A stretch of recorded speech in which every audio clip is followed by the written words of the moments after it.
வணக்கம்ங்க. நம்ம அண்ணன்மார் காவியத்தை காண அனைவரும் வாருங்கள். அனைவருக்கும் கொண்டு போய் சேர்ப்போம்.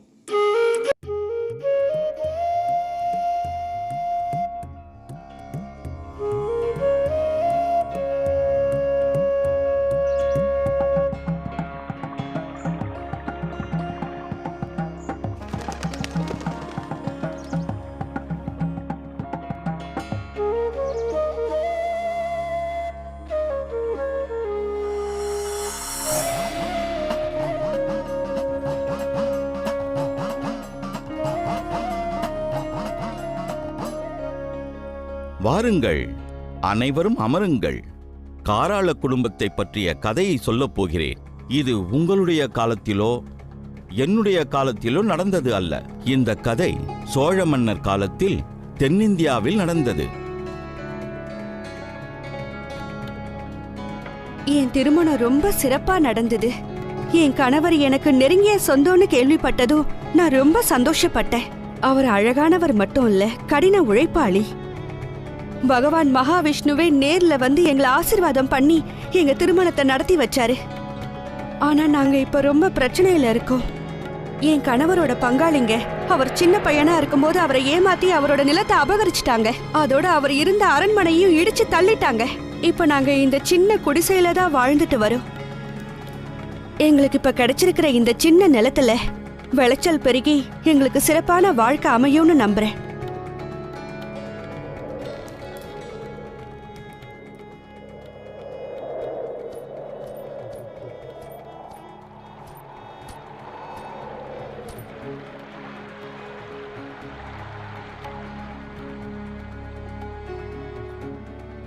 இவ்வளோ கஷ்டப்பட்டு விதை விதைச்சோம், எதுவுமே முளைக்கலையே.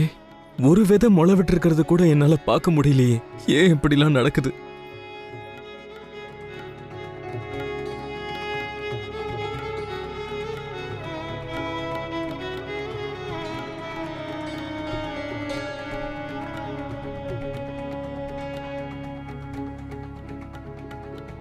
என்னங்க, அந்த விதைகள்லாம் முளைச்சிடுச்சா?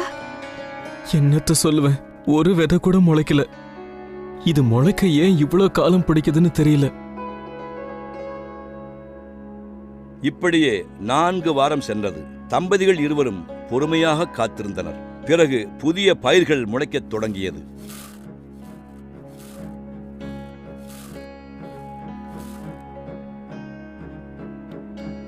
நான் திரும்பவும் வயக்காட்டுக்கு போய் என்னாச்சுன்னு பார்த்துட்டு வரேன்.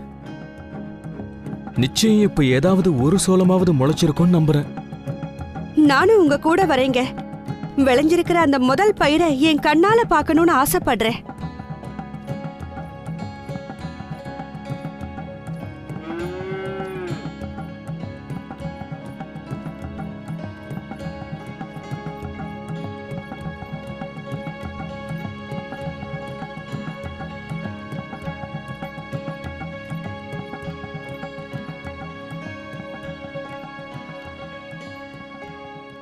ஆஹா, என்ன அற்புதமான ஒரு காட்சி!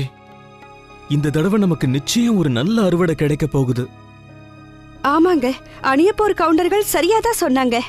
நம்ம பால் பானை கிழக்கு திசையை நோக்கிதான் பொங்கி வழிஞ்சுது. ஒருவேளை நமக்கு அதிர்ஷ்ட காலம் பிறந்துடுச்சோ என்னவோ. இப்ப சீக்கிரமே அணியப்பூர் கவுண்டர்களை மறுபடியும் இங்க கூட்டிட்டு வரணும். அறுவடை செய்யறதுக்கு அவங்களோட உதவி நமக்கு தேவைப்படும். என்னங்க, இந்த மாசம் 3 தடவை மழை பெஞ்சதுன்னா நம்ம பயிர்கள் எல்லாம் ரொம்ப பெருசாவும் நல்லபடியாவும் வளரும்ல. ஆனா மழை வருமா? நீ கவலையே படாத தாமரை, எல்லாம் நல்லாவே வளரும். அந்த பொறாம பிடிச்ச பங்காளிங்க வறுத்த கொடுத்த விதைகளை தான் நம்ம விதைச்சிருக்கோம். அதனால இந்த பயிர்கள் நல்லா வளர்ந்து தானியம் கிடைக்குமான்னு எனக்கு சந்தேகமா இருக்கு. என் கூட சண்டை போடாத தாமரை. நான் வாங்கிட்டு வந்ததெல்லாம் வறுக்கப்பட்ட விதைகள், அதெல்லாம் முளைக்கவே முளைக்காதுன்னு நீ என்கிட்ட சொல்லல. இப்ப அறுவடை முடிஞ்சதும் பாரு, நாம கூட கூடையா தானியங்களை எடுத்துக்கிட்டு வீட்டுக்கு போக போறோம். சரிங்க, நான் அமைதியா இருக்கேன். என்ன நடக்குதுன்னு பார்க்கலாம்.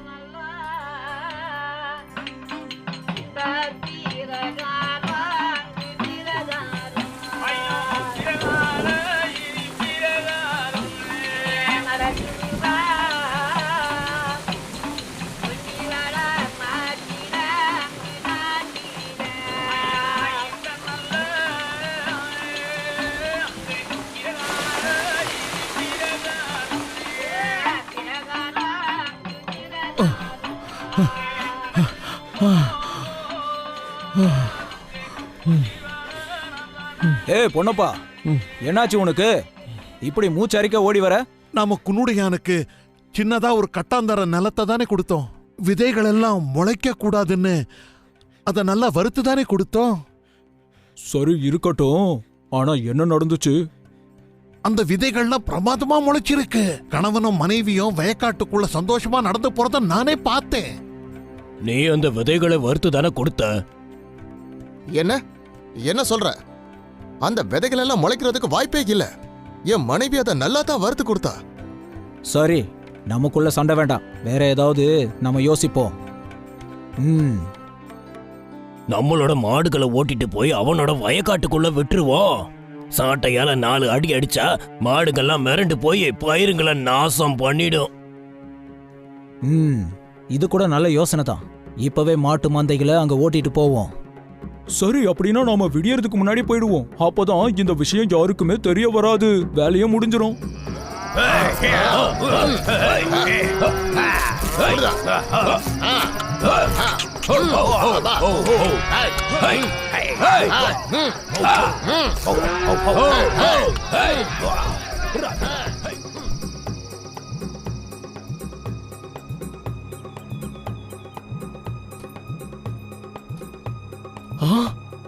இறைவா, என்ன கொடுமை இது!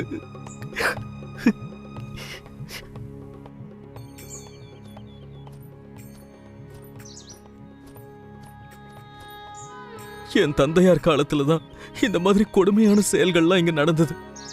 இப்ப அதே வரலாறு மறுபடியும் நடக்க போகுதா என்ன? என் கடின உழைப்பெல்லாம் இந்த மாதிரி வீணாகி போயிடுமா என்ன? ஓ மாயவா, பரந்தாமா, நீங்க தான் எங்களை காப்பாத்த முடியும். நான் இப்படி கஷ்டப்பட என்ன தப்பு செஞ்சிட்டேன்? என்ன ஒரு அநியாயம்! பங்காளிகளின் மாடுகள் எல்லா பயிர்களையும் நசுக்கி விட்டதே. குன்னுடையான் தனது அனைத்து விளைச்சலையும் இழந்து விடுவானே. அப்படி நடக்கக்கூடாது. நான் உடனே சென்று அவனுக்கு உதவ வேண்டும்.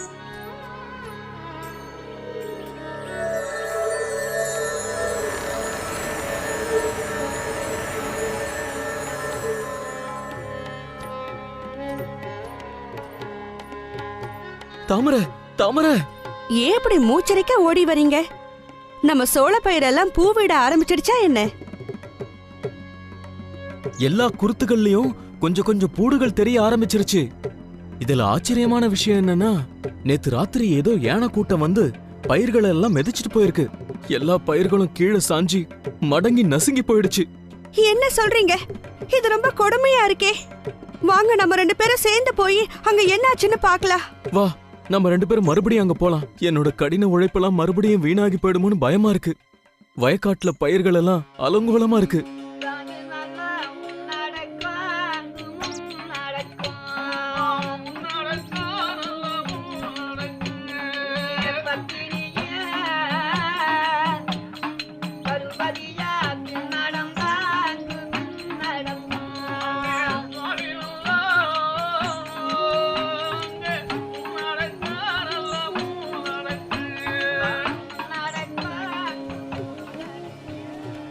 ஆஹா, என்ன ஒரு அதிசயம்! அங்க பார், நம்ம பயிர்கள்லாம் மறுபடியும் நிமிர்ந்து நிக்குது. எந்த பயிர்களுக்கும் எந்த சேதமும் இல்ல. நல்ல விளைச்சல கொடுக்கும்னு தோணுது. கண்டிப்பா இது மாயவர் விஷ்ணுவோட கிருபைதான். உண்மையிலேயே அதிசயம் தாங்க.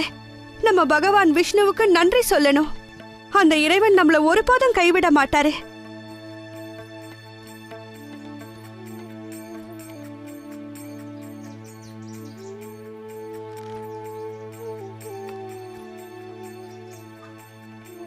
தாமரை, இங்க இருக்கிற எந்த குருத்துமே விரிஞ்சிருக்கிறத என்னால பார்க்க முடியல. எல்லா கதிரும் நேரா நிக்குது. ஆனாலும் இதுல ஏதோ தவறு இருக்கிற மாதிரி எனக்கு தெரியுது. எனக்கு நல்லா தெரியும், எல்லா விதைகளும் உங்க பங்காளிகளால ரகசியமா வறுக்கப்பட்டு கொடுத்ததுதா. அதே மாதிரி இது கூட அவங்களோட சித்த வேலையா இருக்குமோ? எனக்கு தெரியல, எனக்கு தெரியல தாமரை, எனக்கு எதுவுமே தெரியல.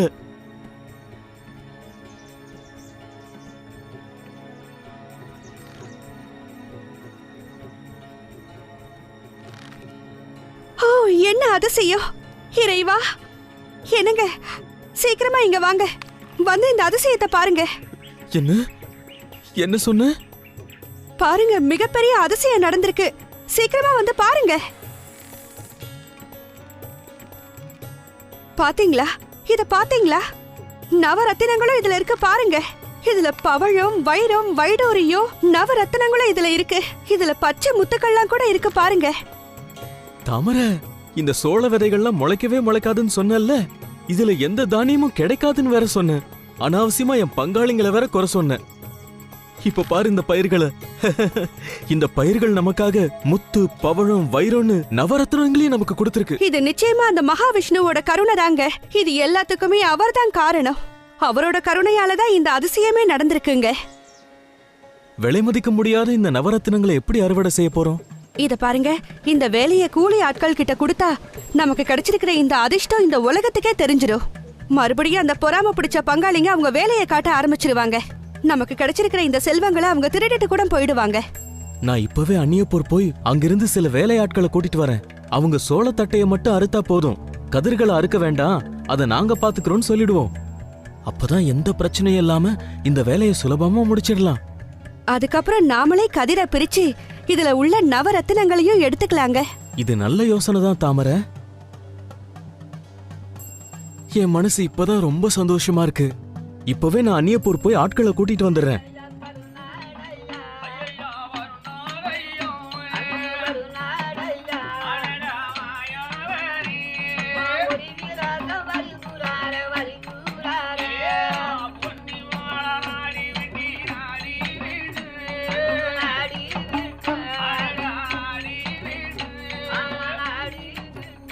இந்த தடவை மழை நல்லாவே பெஞ்சிருக்குதுப்பா. ஆமாமா, இந்த தடவை பாருங்க, அறுவடையும் அமோகமா இருக்க போகுது. அட அங்க பாருங்க, குன்னுடையான் கவுண்டர் வேக வேகமா வராரு. எதுக்காக இவ்ளோ வேகம்? திரும்பவும் நம்ம கிட்ட ஏதாவது உதவி கேட்க வராரோ?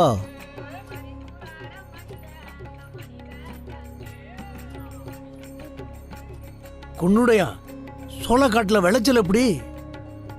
கவுண்டர்களே, விளைச்சல் என்னமோ அமோகமா இருக்கு.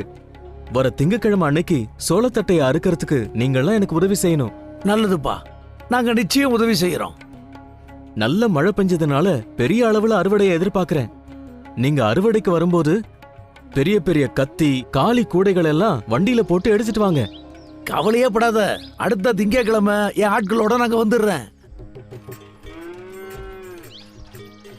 வடக்கா குன்னுடைய கவுண்டர், என் ஆட்களை கூட்டிக்கிட்டு நான் வந்துட்டேன். என்ன வேலை செய்யணும் சொல்லுங்க. ஓ, வந்துட்டீங்களா? நீங்க சோளத்தட்டையை மட்டும் பூமி மட்டத்துக்கு அறுத்து போட்டா போதும். அறுத்த எல்லாத்தையும் இங்க கொண்டு வந்து போட்டுடுங்க.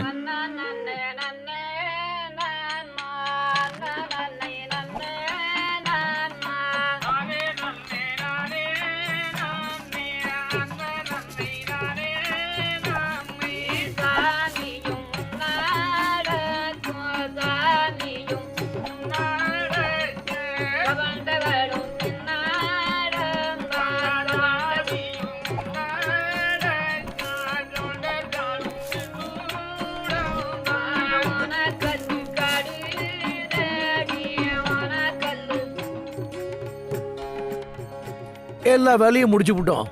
இப்ப நாங்க கிளம்புறோமுங்க.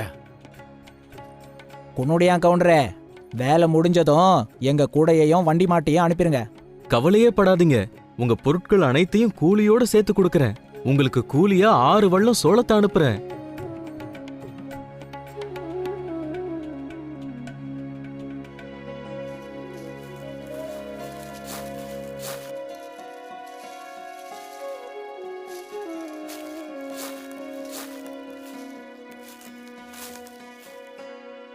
தாமரை, நாம 2 பேர் மட்டும் சேர்ந்து இந்த எல்லா கதிர்களையும் பிரிச்சு எடுக்க முடியும்னு நினைக்கிறியா? நம்ம முடிஞ்ச வரைக்கும் செய்வோங்க. அந்த மகாவிஷ்ணு இதுலயும் நமக்கு நிச்சயமா உதவி பண்ணுவாரு.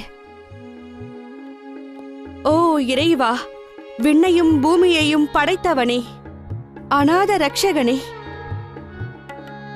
ஆபத்தில் இருப்பவர்களை காத்து ரட்சிப்பவனே, எங்கள் இருவரால் மட்டும் இந்த சோள கதிர்களை எல்லாம் பிரித்தெடுக்க முடியுமா என்ன? வரதராஜ பெருமானே, நீங்கள்தான் எங்களுக்கு உதவ வேண்டும்.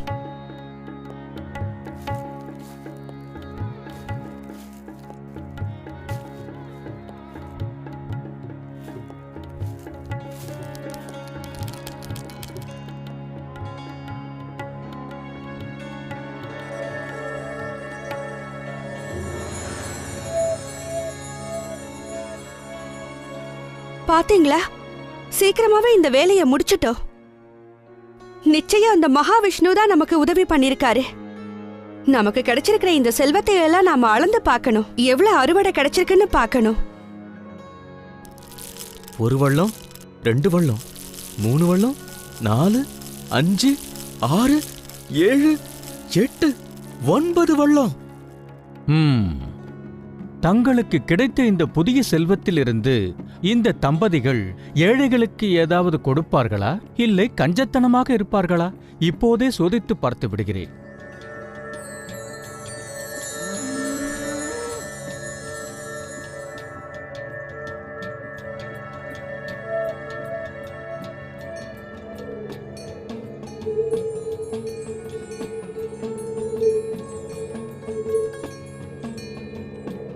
இங்கு நான் 1000 பிச்சைக்காரர்களை உருவாக்கி இருக்கிறேன். குன்னுடையானும் தாமரையும் இதை எவ்வாறு எதிர்கொள்கிறார்கள் என்பதையும் பார்ப்போம்.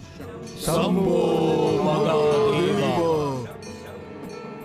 சம்போ மகாதேவா, சம்போ மகாதேவா, சம்போ மகாதேவா, சம்போ மகாதேவா, சம்போ மகாதேவா. என்னங்க, யாசகம் கேட்ட நிறைய சன்னியாசிங்க நம்ம வீட்டை தேடி வந்திருக்காங்க. நமக்கு செல்வம் கிடைச்ச விஷயம் அவங்களுக்கு எப்படி தெரிஞ்சது? அவங்கள போக சொல்ல. இல்லங்க, நாம இப்ப நல்ல நிலைமையில இருக்கோம். நம்மளால முடிஞ்ச அளவுக்கு ஒவ்வொருத்தருக்கும் உதவி பண்ணணும். அவங்க ஏழைங்க, அதுவும் பசியோட இருக்காங்க.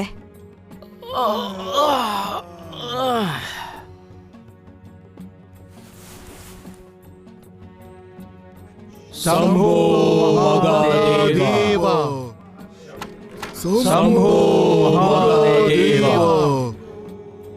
என்ன இது, நீங்க நிறைய பேர் வந்திருக்கீங்க.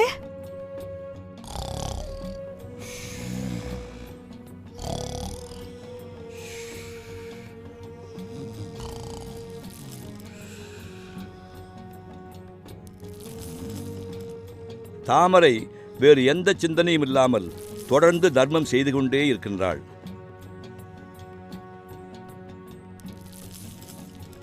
ஆயிரக்கணக்கில் பிச்சைக்காரர்கள் வந்திருந்தனர். தாமரையின் கைகள் வலி எடுக்க தொடங்கின. ஆனால் தாமரை தர்மம் செய்வதை மட்டும் கைவிடவில்லை. சம்போ மகாதேவா, பெண்ணே, உனக்கு மங்களம் உண்டாகட்டும். நீயும் உனது குடும்பத்தாரும் நீடூழி வாழ்க.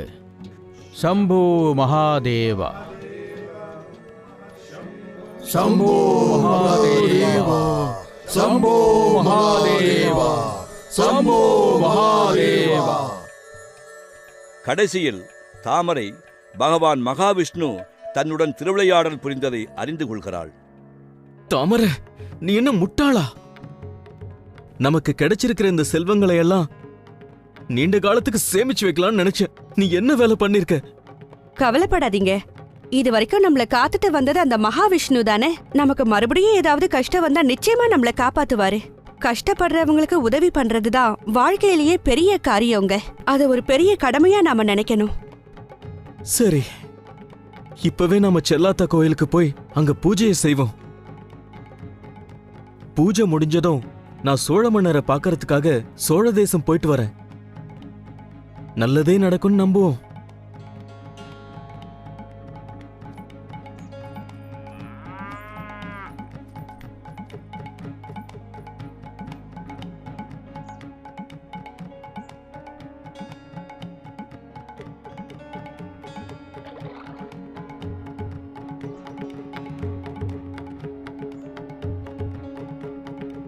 ஓ, இப்பொழுது என்னுடைய தருணம்.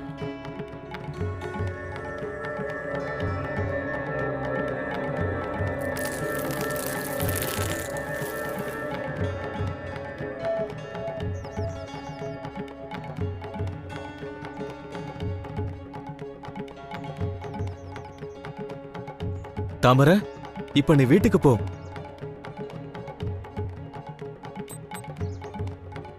சரிங்க, நான் வீட்டுக்கு போறேன். நீங்களும் வேலையை முடிச்சிட்டு சீக்கிரமா வந்துருங்க.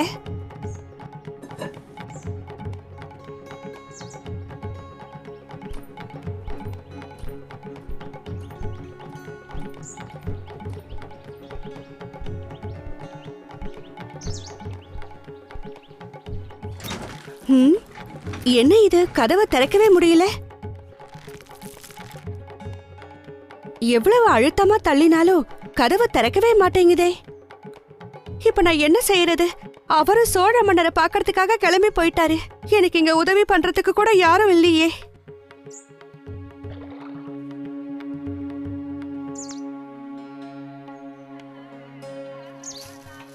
சோழ மன்னனுக்கு மரியாதை செய்வது புன்னுடையானுக்கு ஒரு முக்கியமான கடமை.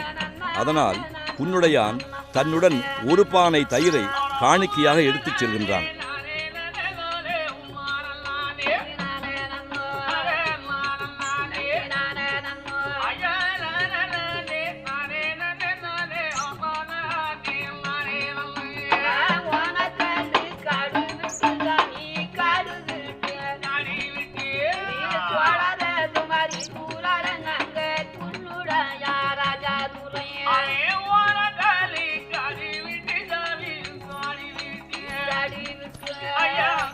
நீ யாரு? மன்னரை எதுக்காக நீ பார்க்கணும்?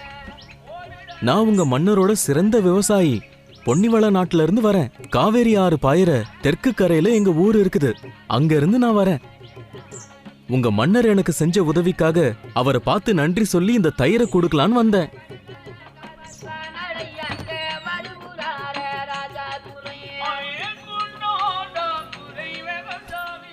குன்னுடைய கவுண்டரே, மங்களம் உண்டாகட்டும். நீங்க எனக்கு ரொம்ப பெரிய உதவி செஞ்சிருக்கீங்க. இதுக்கு நன்றியா நான் ஒரு பானை தயிர் கொண்டு வந்திருக்கேன். உனது பங்காளிகள் உன்னுடைய நிலத்தை திருப்பி கொடுத்து விட்டார்களா? நீ அதில் நல்ல அறுவடையை எடுத்தாயா? ஆமா அரசே, உங்க ஆசீர்வாதத்தினால எங்களுக்கு நல்ல அறுவடை கிடைச்சிருக்கு. கேட்கவே மிகவும் சந்தோஷமாக இருக்கிறது. என் வாழ்த்துக்களை உனது குடும்பத்திற்கு தெரியப்படுத்து. நான் உனக்கு எப்போதும் உதவி செய்வேன்.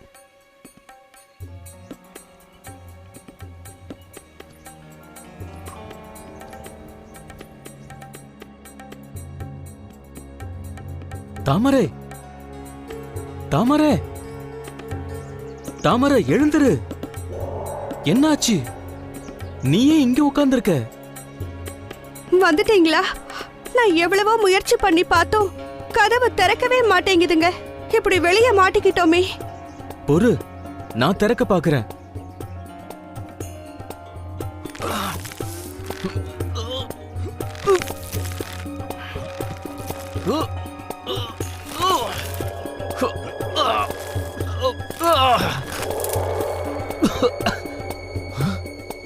பாத்தீங்களா? அந்த மாயவர் மகாவிஷ்ணுவாலதா இந்த அதிசயமே நடந்திருக்கு. அவர் நம்ம கருணைய சோதிச்சு பார்த்திருக்காரு. காஞ்சிநாதனே, உன் கருணையே கருணை. இப்ப நம்ம கிட்ட நிறைய செல்வம் சேர்ந்திருக்கு. இத வச்சு நம்ம எதிர்காலத்தை திட்டமிடணும். இத பாருங்க, நமக்குன்னு ஒரு புது அரண்மனையை நம்ம கட்டிக்கணும். உங்க அப்பா அம்மா வாழ்ந்த அரண்மனை மாதிரி நம்ம அரண்மனையும் நம்ம பெருசா கட்டிக்கணும். நான் இருந்த அந்த அரண்மனையை தான் என் பங்காளிங்கெல்லாம் சேர்ந்து தரமட்டமா ஆக்கிட்டாங்களே. கவலையே படாதீங்க, நம்ம புது அரண்மனையை கட்டதான் போறோம். அந்த நாளும் கூடிய சீக்கிரம் வரதான் போகுது. தாமரை மற்றும் குன்னுடையானின் மனம் மிகவும் மகிழ்ச்சியாக உள்ளது.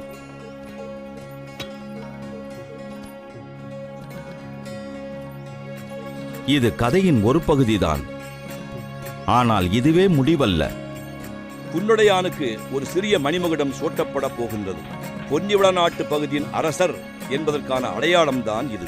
இதில் பெருமையான விஷயம், சோழ நாட்டு மாமன்னனின் கைகளாலேயே இது அணிவிக்கப்பட போகின்றது. இவ்வாறாக பொன்னிவள நாட்டை ஆளும் உரிமை மீண்டும் ஒரு முறை இவர்கள் குடும்பத்திற்கே வந்துவிட்டது. வணக்கம்ங்க. கொங்கு வேளாள கவுண்டர்கள் எப்படி இருக்கீங்க? நல்லா இருக்கீங்களா? உங்களுக்கு எத்தனை குளங்கள் இருந்தது தெரியுமா? இந்த சமுதாயத்தோட வரலாறு தெரியுங்களா? 142 குளங்கள் இருந்தது. இன்றைக்கி 72 குளங்கள் தான் இருக்குது. அந்த 72 குளங்கள்லேயும் 60 குளங்கள் தான் ஒரு அளவுக்கு தெரியுதுங்க. ஒரு 12 குளங்கள் பார்த்திங்கன்னா ஊருக்கும் 2 குடும்பம் 3 குடும்பம்னு மருவி போயிடுச்சு. வருங்காலம் சந்ததிகளை, அதாவது நம்ம கொங்கு வேளாளர்லேயே, அதாவது எல்லா குடிகளும் மூவேந்தர்களை என்னோட இது, நான் சோழ வம்சம், நான் சேர வம்சம், நான் பாண்டிய வம்சம்னு நிறைய பேர் கிளைம் பண்ணுவாங்க. ஆனால் கொங்கு வேளாளர்கள் மட்டும்தான் தன்னோட பெயருக்கு முன்னாடி வெள்ளாளன்னு போட்டு வெள்ளாளன் ஆதிநாராயணன் அப்படின்னு, வெள்ளாளன் ஆதிநாராயணன், வெள்ளாளனில் ஆந்தைகுலம் அப்படின்னு போடுவாங்க, இல்லைன்னா அந்தகுலம்னு போடுவாங்க. அவர்கள் தனக்கு முன்னாடி சோழனோ பாண்டியனோ போடாமல் தன்னோட வெள்ளாளங்கிற பெயரை தான் போட்டு வருவாங்க. அதுதான் கொங்கு வேளாள கவுண்டர்களோட சிறப்புங்க.